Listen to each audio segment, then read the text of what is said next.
is. I think that the ambiguity is a product of how the material is put together. You have these separate voices. I often think of myself in terms of all of the things that I have not been able to do rather than the things that I've done. And years ago,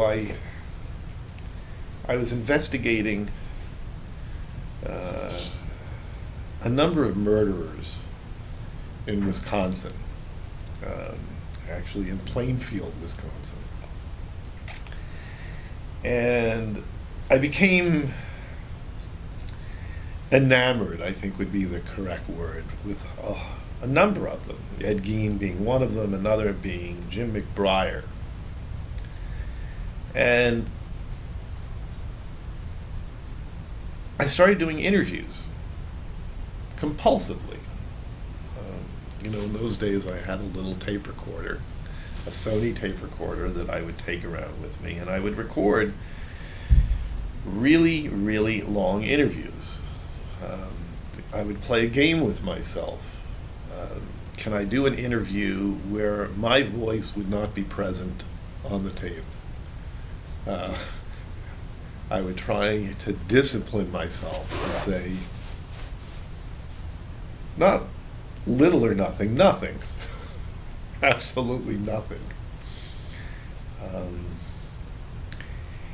And I started putting these voices together. I would collect them. I'm writing an essay right now, sort of based on this idea that I had, I don't know, close to 40 years ago.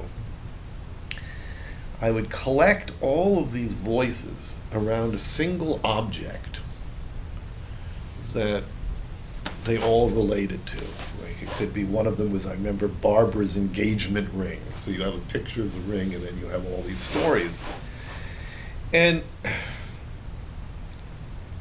I remember thinking, this was one of the intuitions, and it's an intuition that I still have. We have this sort of Rashomon idea. Whatever Rashomon is, the Rashomon idea is that if you have 5 or 6 people telling the same story, that in the end, everything will diverge, and you will have, in the end, no real picture of what has transpired. Well, I don't think that's true of Rashomon the movie, by the way. I think there's the Rashomon of Rashomon. But I actually believe these divergent stories actually bring you into reality rather than push you away. That by virtue of the fact that you see a whole number of people saying diverse things, it's probably a very bad analogy, but it's like parallax in three-dimensionality. Suddenly you get a three-dimensional picture of what was going on. Maybe not completely, but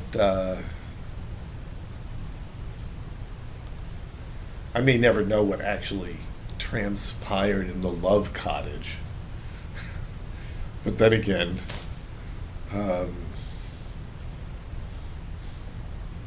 would I ever know? Is it really necessary to know?